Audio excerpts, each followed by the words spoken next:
Hi, I'm Larry Puckett, the DCC guy.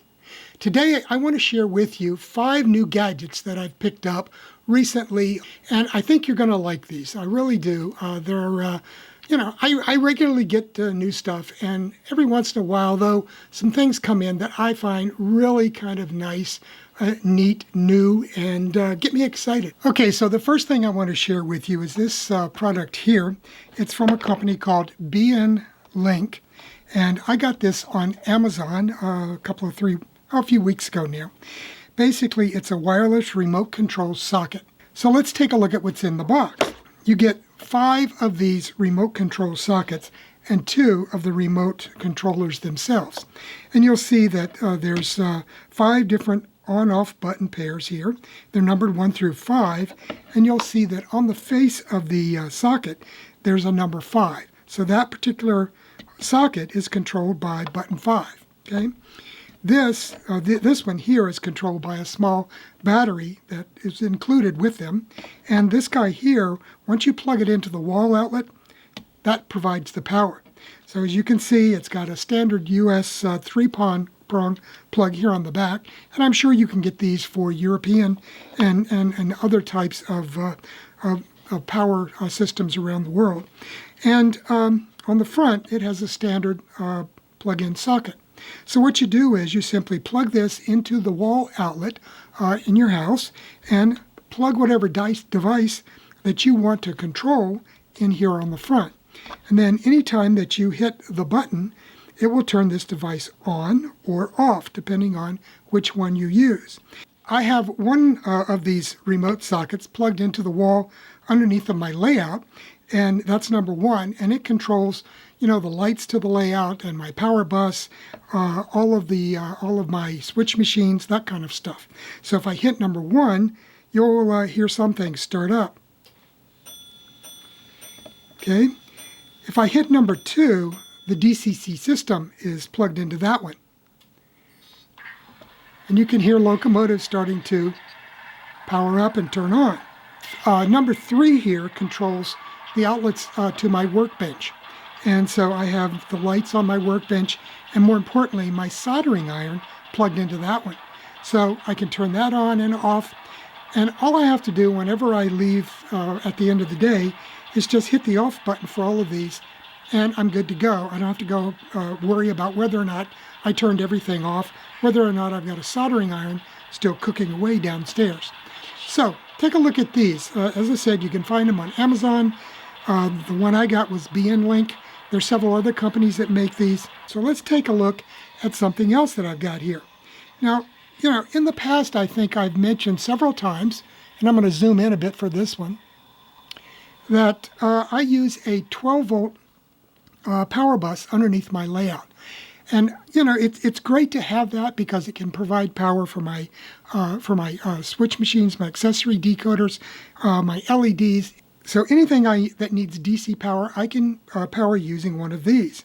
And basically, what it does, it's called, in electronics, there's boards that are called buck boards, and there are boards that are called boost boards. So a boost board boosts the voltage coming out. A buck board reduces the voltage coming out. So on this, we've got a plus and a minus in, and we've got a plus and a minus out here. Okay, and then there's a little control trim pot right here, the little blue thing, and I can change that setting, and it increases or decreases the voltage. So basically then I have a 12-volt DC power bus under the layout. If I need to, say, control a bunch of LEDs, I can adjust this down to, say, 3 volts or 2.5 volts, depending on how bright I want it. And this will take care of it.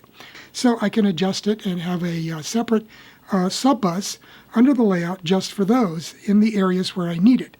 So I don't have to run these multiple buses all over the whole layout. I just, take a drop off of my main power bus and run it through one of these. Now, let me show you this little guy here. This little guy, and here's a US quarter for comparison here. So you can see this thing is tiny, okay? This little guy right there does the same thing as this big one here. Okay, this one is a couple of years old. This one is something I got in the last week, and it's slick. Okay, so again, plus minus in, plus minus out, and then right here there's a little trim pot that I can use to adjust the voltage. That is slick, let me tell you. You're going to be seeing this in an upcoming circuit that I'm working on right now. You know, it's very small, so it can fit in a lot of places. Another one, and I think I've mentioned this one before previously, when I was talking about my control panels. And what this one does, this is another circuit that I got off of eBay. It's made in China. I think I probably paid $5 for this. I couldn't make it for that. There's no way I could make that.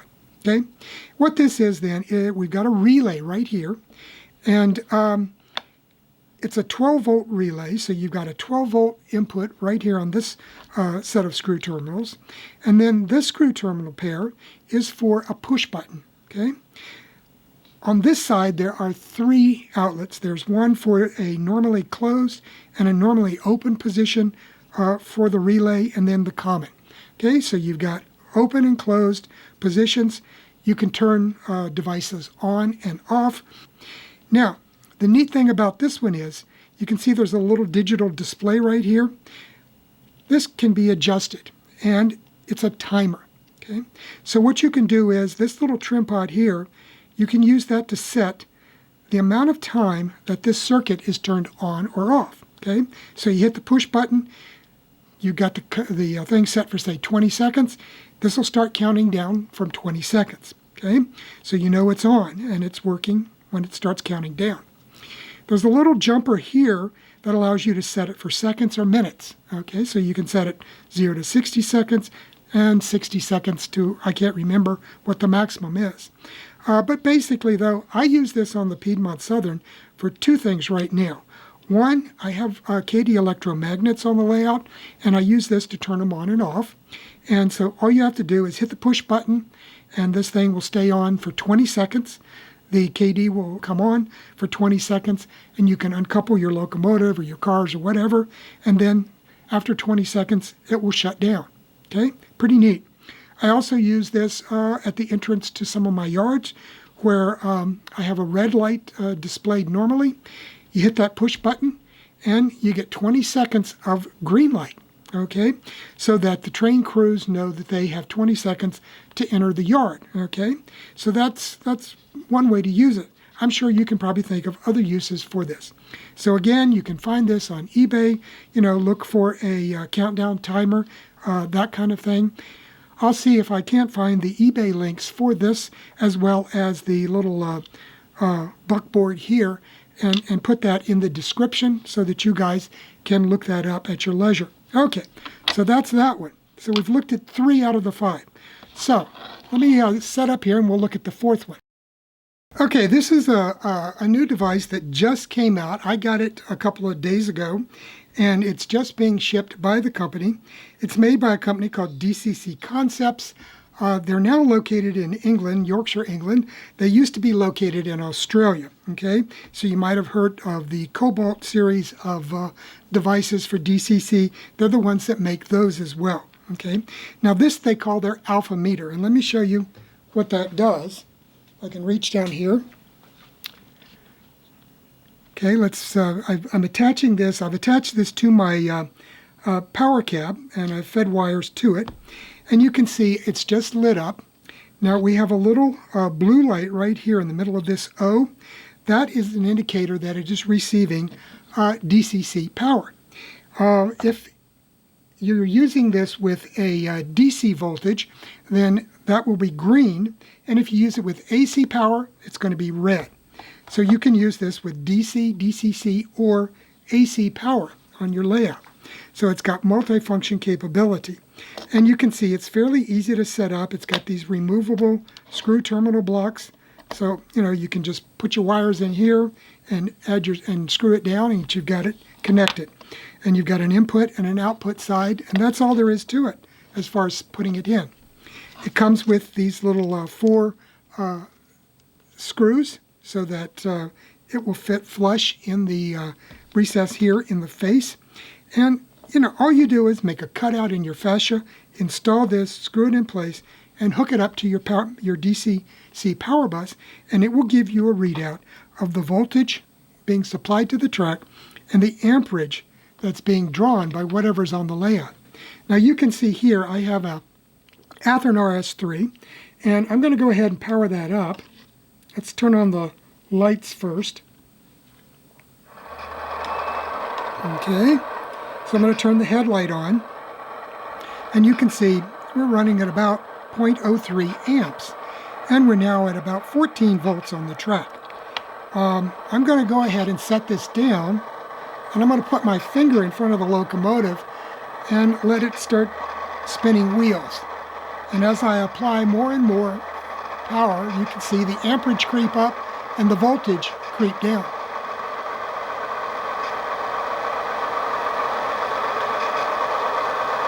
So these things, they can pull a lot more amperage than you think, can't they? I will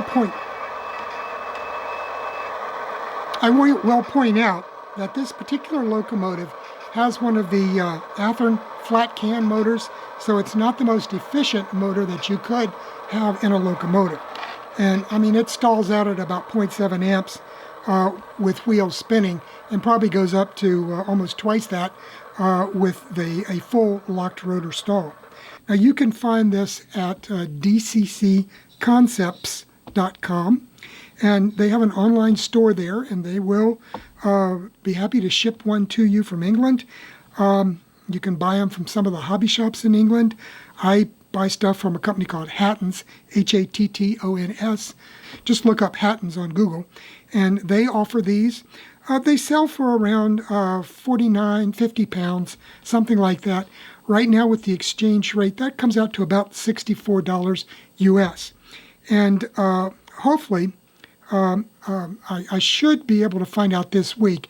They have a company, a wholesaler, that is going to be importing these into the United States, and I will find out what companies in the U.S. they're going to be shipping those out to, and put that in the description later on in the week. So these are a pretty nice little device. I'm going to be putting one on my fascia here by the main DCC command station, and I'm going to order another one as soon as they're available for the other booster on my layout. So I'll have a complete coverage and readout of power consumption on the whole layout from both the command station and the booster. Okay, the last thing I have to share with you is this new throttle from TCS. It's called their Universal Wi-Fi Throttle, the UWT-100. I'll be covering this in depth in my October 2020 DCC Corner Column. I'll also be doing an in-depth video review of it at that time as well. So for right now, I'm just going to, give you a general introduction, and I don't want to get a jump on what's going to appear in the magazine. They might not like that. But what I suggest you do is, if for more information about this fairly quickly, go ahead and go to the TCS website or their YouTube channel and watch the video on that. There's a series of maybe a half a dozen different videos. There's one that's an overview that was shot at a clinic they did up in Amherst back, I believe, in February 2020. That is excellent. I watched that, and I was able to get this thing operating without even opening the manual, to be honest with you. So it was fairly straightforward and easy to do once I watched that video. Okay, I zoomed in a little bit, and we're down here on the tabletop or the bench top.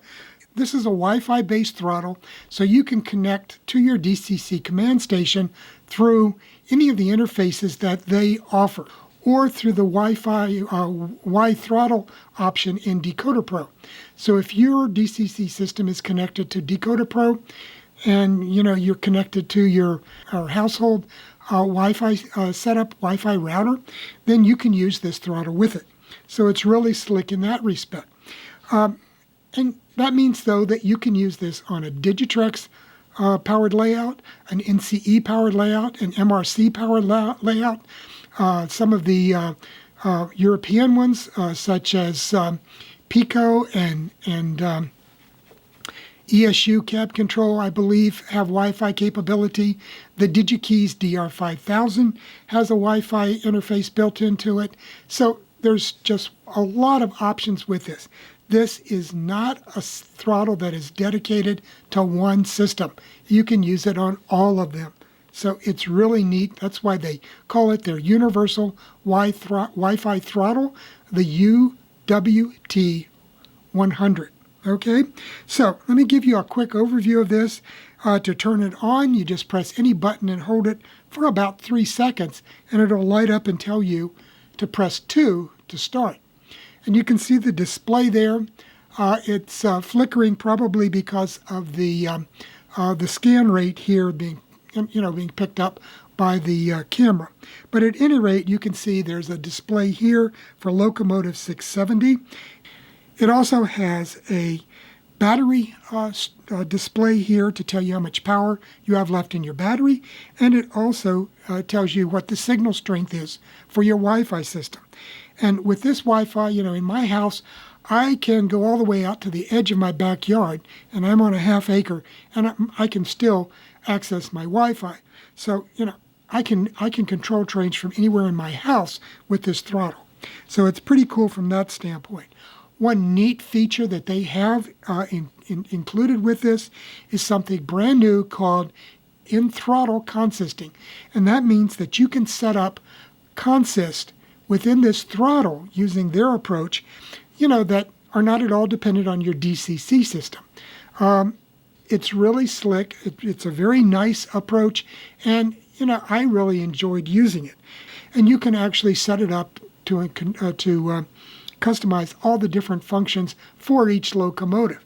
So a lot of new capabilities. When you hook this up to Decoder Pro, it will download your entire roster into memory, and you can access that whenever you need to select a locomotive. You just scroll through your locomotives, and there it is. It has a recall button here, so you can move between 2 different locomotives, such as 210 and 670. That's for 2 locomotives. If you go into the menu, there's another recall memory stack there that has up to 20 locomotives in it. It fits well in your hand. It's well balanced. It weighs less than 5 ounces, so you can haul it around all day without any problem. And I love the ergonomic design. It's slender right here where you want to hold it, and fatter up here where the display is. Plus, notice it has this thumb wheel type controller. Plus, it has fast advance and decrement, and slow increase and decrease in speed. So you can use these, or you can use the thumb wheel. I was concerned about the thumb wheel at first. This one, it's not as stiff as the others, and it's in a position where it just feels natural. And I haven't had any problems at all, even though I've got a stiff joint here. So I use it with that, and am really enjoying it. I hope you're as excited about this new Wi-Fi throttle from TCS as I have been. I've been using it for about a week now, every day, and let me tell you, I'm really enjoying it. And I really love the in-throttle consisting capabilities. That's about it for now. So have a good week, and we'll see you again on Friday with a new video.